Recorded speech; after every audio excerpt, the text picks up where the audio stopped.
Hey everyone! As you can see, I'm back home for Chinese New Year, Lunar New Year. Um, so happy Lunar New Year to everybody who celebrates. And yeah, that's the whole video. Take care, everyone. No, I thought that. Alright, my editing skills are non existent. So let me show you what my family got. It's really supposed to be for dinner, but we decided to just eat it for lunch and dinner because it's massive. Let me show you. It came like, oh boy. You can kind of see that, but I don't know how to insert a picture because I can only use video editor that comes with my laptop. So this is what it came in. And this is, okay, that's, okay, here we go. Yes.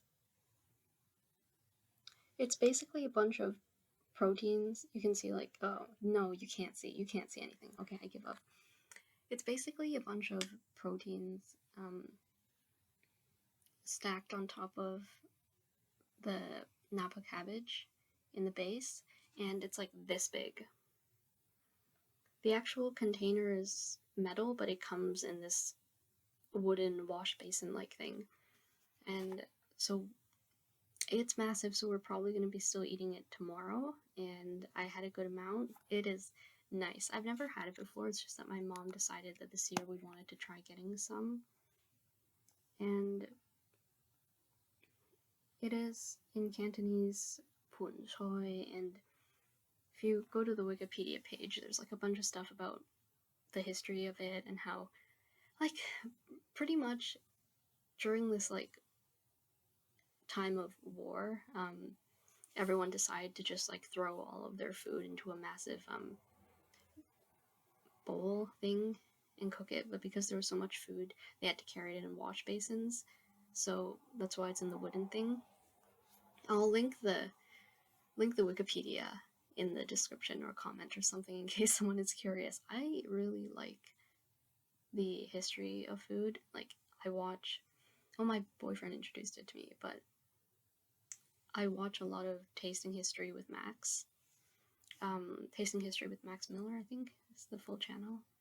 It is so much fun, and I actually had a phase where I was looking up historic recipes and trying to make them myself with varying degrees of success. But yeah, I just wanted to report in that I had lunch with my family and I didn't binge and purge. And, well, I mean, the day is young, there's still time for me to screw up, but so far so good. I'm trying to calm myself down because I kind of did go into the calorie counter and then like put in all of the ingredients and see how much I ate, and it actually wasn't that much. It's just that I think I had a lot of the cabbage and it's swelling up in my stomach because I was drinking tea. And the feeling of fullness is not good for me. Like, whenever I get a feeling of fullness in my stomach, I feel like I need to purge, even if it's just like an entire bag of salad, which isn't that much objectively. Last For the last couple of days, I actually kind of went off the rails and had a really bad time with binging and purging. And last night, I kind of just went like, yeah, like this is not working out. And when I go home today, I don't want to spoil the occasion by binging and purging family dinner stuff, right? So last night, I kind of just decided, okay, I haven't been taking care of myself, not just because of the binging and purging, but because when I'm in a really bad binge and purge cycle, I don't even think it's a cycle yet because it's only been like 48 hours of fuckery. But when I'm in a bad state like that, I kind of just generally stop taking care of myself.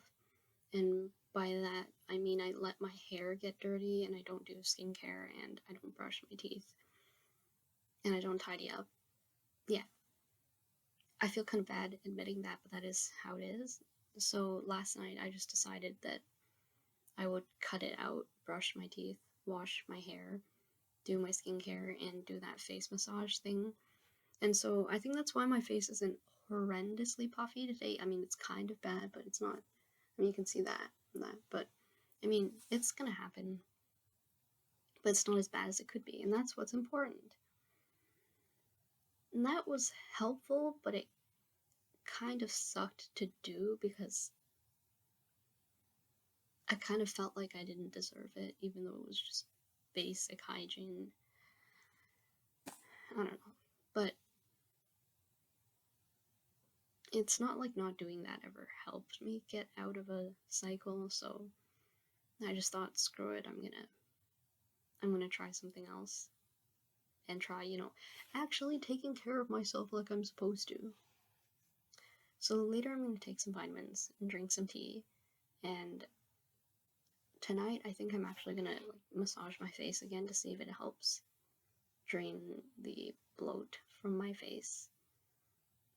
I don't have that much faith in it. I mean, it's the whole gua sha thing that's making the rounds, or has. I'm pretty sure that by the time I catch on to something, it's not a trend anymore, but it was kind of popular on YouTube or whatever, like probably TikTok for a while, and I always wondered if it could help with the puffy purge face. So I don't know. It's worth a try. I'm not that confident, honestly, because when I looked it up on YouTube and saw everybody else doing it, the people demonstrating it already had super good bone structure. And in the before and after, where people were showing, like, oh, this is how I looked when I woke up, and this is how I look way better after doing the face massage thing. And I'm like, you looked fine in the before. You have excellent bone structure, and you didn't even need that. You have like cheekbones like that. I don't have cheekbones. And even on a good day, I don't have a jawline. But yeah, I've never liked that I just don't have cheekbones. Like, how can I show you my. Okay, I'll turn and try to show you my side profile, even though it's not gonna work. Yeah, look at that swelling there. But I don't have a super defined jaw even on good days, and all this is like flat. See? There's no definition. Just naturally, there's no definition because my bone structure is not great. Which is funny because my mom's bone structure is pretty decent, and I think my dad's bone structure is pretty okay. So what happened to me? Anyways, enough self-pity in that department. Oh, yeah, I'm wearing a Fitbit. Let me just take a second and talk about that. I'm fine. I know, so you guys probably remember this, but a while, and by a while I mean a couple of years ago, I had a Fitbit obsession, and I was insane about step counts and hitting step goals.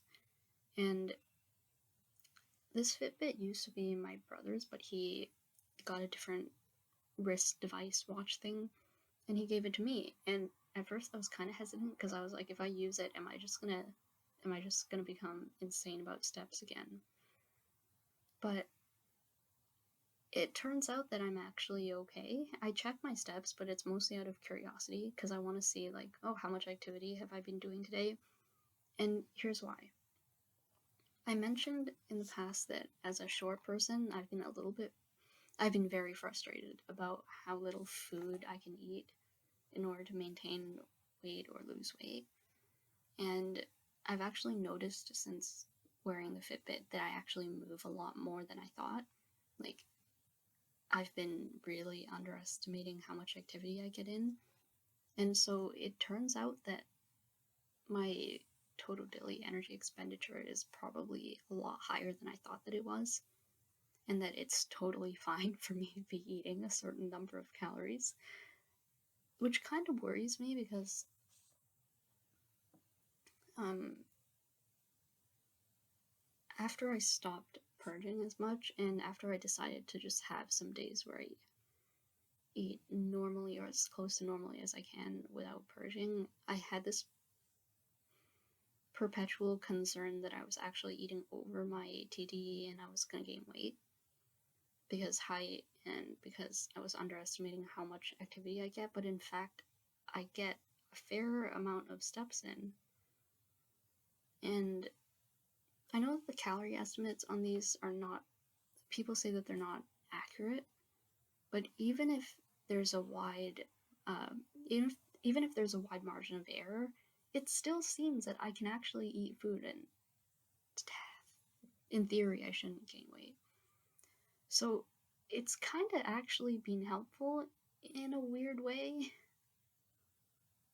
which I never would have expected. I mean, I don't encourage anyone to go and like get a Fitbit because I said this, and none of you guys would, right?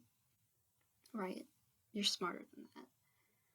But it's been an unexpected help, and I'm kind of happy about it. I don't know. I don't know. We'll see how it goes. But I just wanted to drop in and say Happy New Year to everybody who's celebrating, even if you don't, Happy New Year. And I'm gonna go now and try and do my best to enjoy the day and food with my family. I think today will be fine, but I heard a rumor that my dad was gonna go and pick up some lingo.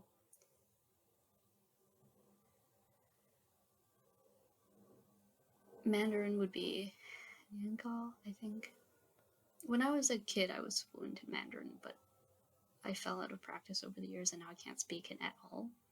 So now I kind of have my shaky Cantonese to fall back on. I heard a rumor that we were going to get some, and why are Chinese treats and desserts like that so high calorie? Like, you've got mooncakes, which are insane, and lingo, which is also insane. And I have some not so fond memories of throwing up a lot of lingo back in the day and throwing up a lot of mooncakes back in the day. So I'm kind of worried about how I'm going to deal with that. But I'm just going to grit my teeth and hope for the best. And yeah, wish me luck, guys. It's going to be an interesting couple of days. I'm not going to be home for most of the week after this anyway. But I'm just hoping that I can hang on and not personally ruin my time back home.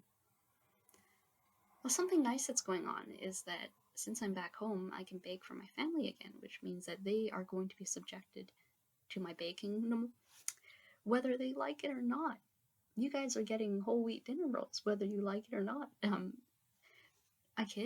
I asked everyone multiple times if they wanted bread before setting up to make it because I would feel really bad if nobody ate my baking. I don't know. I always try to make sure that there's a market for it before I go and start because I would be, and I don't tell people this, I don't tell my family this, but I would be so hurt if they didn't try my baking. And my mom is kind of, yeah, right, like, oh, eating disordered person's dream. My mom is really careful about stuff like whole milk and fats and no butter, and you can't put too many eggs into your baking. So I have to bake things that accommodate that, otherwise she won't try it and she won't let my siblings try it. Her intentions are good, and she has a really sensitive digestive system, so if she had too much of that, it would be a problem anyway. I think my siblings are also kind of delicate and they can't have that much stuff. But it is a bit frustrating because it seems like all of the good recipes have a fat component. Otherwise, you're going to end up with dried baked goods, and no one is going to like that anyway. But I've actually found a couple of recipes that can accommodate that and still taste pretty okay. According to my family, anyway, who I'm always worrying that they're saying nice things about my baking to spare my feelings and not telling me if it's bad. So I always, because I'm very insecure, I keep asking them, like, are you sure it's good? You can tell me if it's bad. I want to improve. So please let me know if my baking is bad because then I can fix it and make something better. but they've been saying it's good so far, so I don't know. I'm still not gonna 100% believe them, though, because I suck. Okay, perfect time to end the video at the 15-minute mark, so this doesn't end up with me rambling on and on and on. I have a lot of energy right now because I just ate lunch, but again, Happy New Year, and I hope all of you guys are enjoying good food at home and not throwing it up. I'm watching you. Alright, take care.